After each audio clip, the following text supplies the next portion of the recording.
now in today's video, we basically will continue from where we stopped. Right now, here we try to deploy our image, okay, to our EC2 instance, but here it's telling us that invalid format reference. So basically, what that means is that this Docker run command, all right, basically, could not run because it wasn't able to get the image name right here. So CI registry image name, it wasn't able to get that.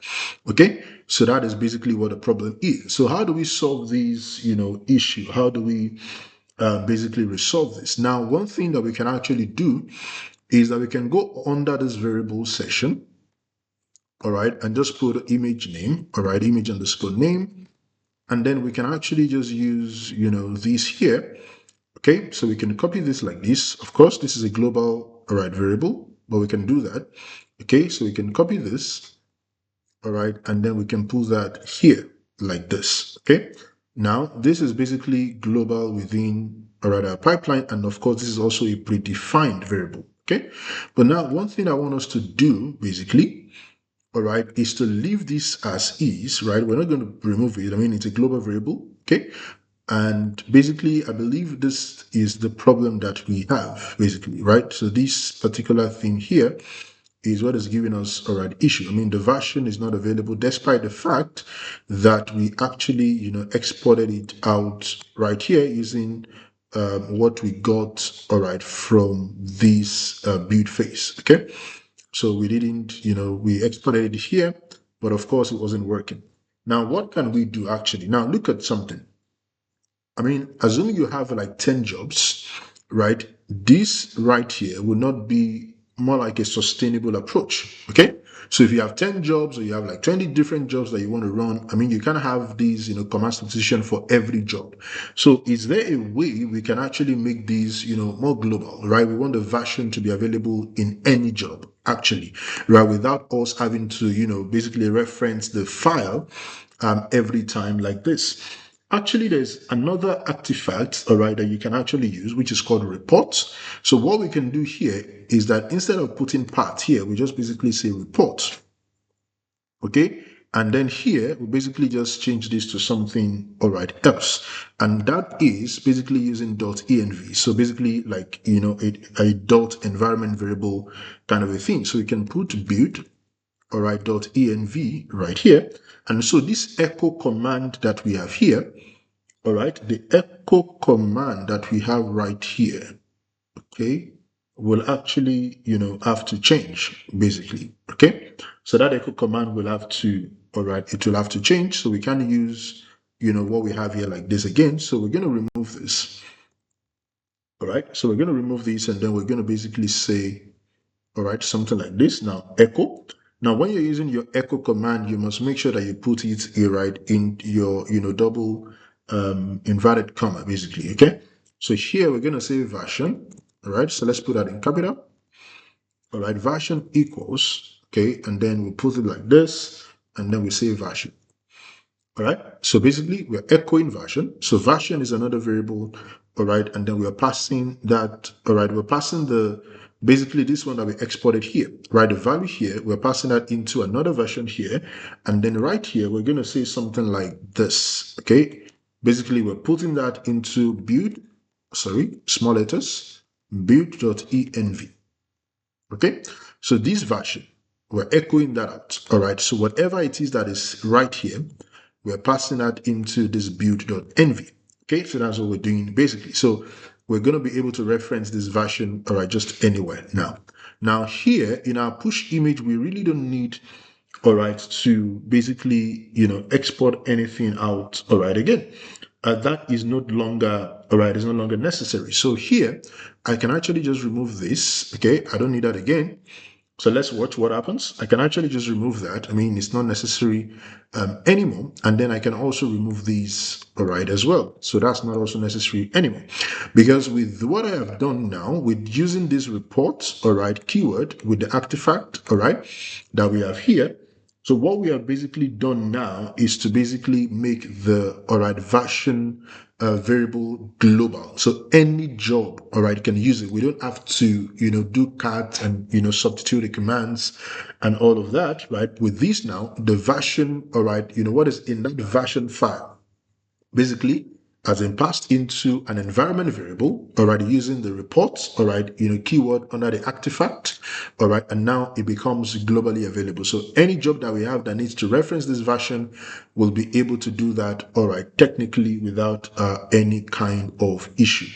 Okay, so here, I think we've tampered with something here. So under the script, we have docker build t, all right, -t, then that should be all right, the image name basically, right? So this should be the image name. So that should be the CI registry image, if I'm correct. Okay, so that should be this. Okay, all right, so let's return that back. Okay, so this is what we should have here also. So CI registry image column, all right, the version that we have here, all right, and then that is also available, all right, everywhere. So now we don't have to add code anything. So let's go ahead and let's see, all right, if what we have done is actually right and if we wouldn't have any kind of issues, all right, again.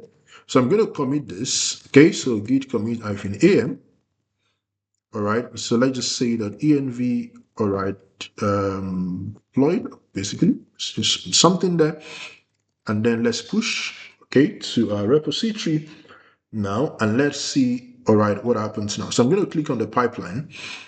All right, so I'm going to click on the pipeline. My pipeline is basically triggered. Okay, so let's see what happens now. And then once the job is done, all right, I will come back and then we'll look at the results, all right, together. Okay, guys. Now, if you look at that again, that job actually also failed. So let's take a look at what the problem, all right, is right now. All right, so here it is still telling us that the job, all right, failed. So it's still telling us that there's an invalid reference format. All right, so that is what we're still, all right, having here.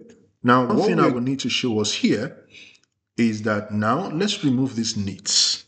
Okay, watch this. Remove this needs. Okay, and then of course we're going to leave all of these things as is, and then we're going to return this back. Okay, so the stage is deployed, so it's on its own stage basically, right?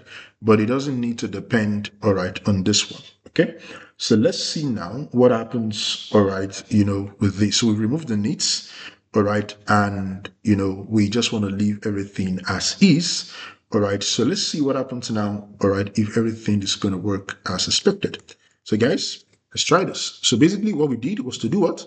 Was to remove the needs, all right? So I'm going to explain to us why we need to do that, okay? So let's go ahead now and let's see what can be done. So we're going to say needs dependency, all right, removed, okay? And then we're going to do git push, okay? So let's do git push, all right? And let's see, all right, what the issue is. So go to pipeline. All right, so I'm going to just watch this. All right, let's watch this happen. I'm going to pause here and then I'll come back when everything runs completely. Let's look at that. Now, our pipeline has been deployed successfully. So what happened? Why was it not working initially? All right, and why did we have to remove, all right, the needs? You can see that. So it got the correct image tag, all right, 1.0.33. All right, so the image tag, that it got now is actually correct. Okay, so pulling image, look at that, 1.0, all right, 0.33. Now, and you can also see the echo version also here is now returning something to us. Now, the question I'm sure that is on your mind is that, was it the needs that were removed that actually caused the problem? Yes, it was that needs dependency that caused the issue. Now, I will explain to you why that is a problem, right? Now, the build job is the job that is generating the artifact, right? And so if the build job is generating the artifact, the push job is dependent on the build job, right?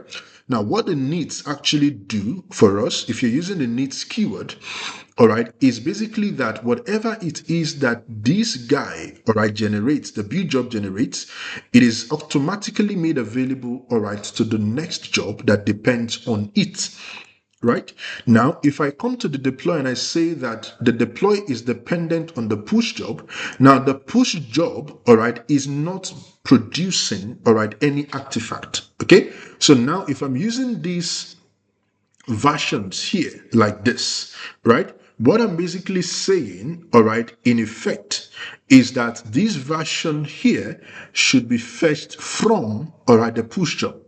And meanwhile, the push job is not the job that is generating, all right, that particular artifact. So by the time your pipeline runs, all right, it looks at that variable and then it looks at the push, all right, that actually the job depends on, and it cannot find anywhere in that job that, that any variable called version was actually generated. So the pipeline fails and it says, well, I can see it, I can find it. Okay, now the reason why all of these one will work is because these are what they are predefined variable that you can use anywhere in our pipeline. I mean, if I just comment this out now, for example, all right, and I just grab these back, all right, I grab this back, okay, and I go to my deploy job and I replace that with this one, okay. I mean, this is going to work, right? So the problem we have or we had was because the deploy job was dependent on the push job, and the push job was not generating or producing any artifact, all right, that is called version. So our job, all right, could not find, okay, any variable called version from the previous job that it can actually reference. So the pipeline failed, all right, because of that. Okay, so that is the problem that we had. So now you see that when we remove that needs dependency, the pipeline deploys successfully. We didn't have any issues anymore. All right, and then we have our jobs right now. I mean, if I go back now to deploy that, I mean, let's just go to our terminal here. So if I do Docker PS, I can see that, all right, my job is actually running. Okay, my job is running, and you can see the name, all right here with the correct tag 1.0.33. All right, that's the recent tag. But then I want to do something here, so I'm going to do docker stop, all right, just so that you can see, all right, something. So docker stop. So I'm going to stop that container, and I'm going to remove the container, all right, as well. Okay, so that we can just run the pipeline, all right, again. So I remove the container. Now if I do docker ps -a or docker ps, basically, all right, sorry, docker ps, all right, nothing again is running. Okay, and if I do docker images, all right, I can see my image also, all right here, which is, all right, these right here. And I can also remove these if I want to as well. So I can do docker rmi. Okay, rmi means, remove image. So I can grab the image ID instead of the image name, and then I can use that to remove, all right, the image basically. Now, if I don't remove the image, of course, it's going to generate another image with another version, right? It's going to put it there. That's not going to be a problem actually, but I just want us to clear out, all right, the environment, and then let's deploy the pipeline again, all right, with this CI registry image name, and let's see, all right, what happens this time around. And don't forget also, I told us that the environment, all right, is also somewhere here, which basically when you go to upgrade and you click on environment, all right, you can see that we have an environment deployed. And right here, if I click here, it's going to take me, all right, to the link that I provided in my pipeline, right? So from here, I can access my website, all right, directly. So let's go again and deploy, all right, this new one, all right, with this addition that we have here now. And let's see if this is going to work, all right, as expected. So let's just basically, go back and say predefined variable added. Okay, so let's push. All right, so let's push again now, and let's see, all right, what happens now. So let's go back to build pipelines, all right, and the pipeline is running. So let's wait, all right, for this. I'm going to pause here, and then I'll come back when everything is done. All right, guys, so welcome back. So you can see that the job actually worked. So the needs dependency is actually, all right, what caused the issue. So you can see that the new image was deployed 1.0.34. All right, so that needs dependency is what actually was the problem that we had. So I thought to just take us through all of that so that we can also know, when something is happening, how we can troubleshoot it. And of course, that will also help us to understand when to use, all right, what, keywords, all right, and where do we actually need them. Okay, I mean, it's not every job that needs a dependency, right? All you need to do sometimes is just put them into different stages, and then they will run, all right, one stage at a time. Okay, because if you use certain keywords, okay, it basically just means you are saying that if you depend on this, then anything that this job produces, I'm going to make it available to your job, all right, as well. And that sometimes that is not actually what we want to do. Okay, so with this now, I hope we've been able to understand, where the issue is and how to resolve it. So now let's access our application and let's see if, all right, everything is fine. Now remember, our application is running on port 3000. So that means we need to go to our security group, all right, and basically open up port 3000 in our security group. So I'm going to click on my security group right here. And I'm going to click on the inbound rule. I'm going to edit inbound rule, all right, add rule, and then of course the port is 3000. And here I'm going to say from anywhere, all right, and I'm going to save the rules, all right, basically. So if I go back to my deploy, if I go back to operate, I click on environment, all right, and then now I expand this development and I open here, and right now you can see that my application is up and running.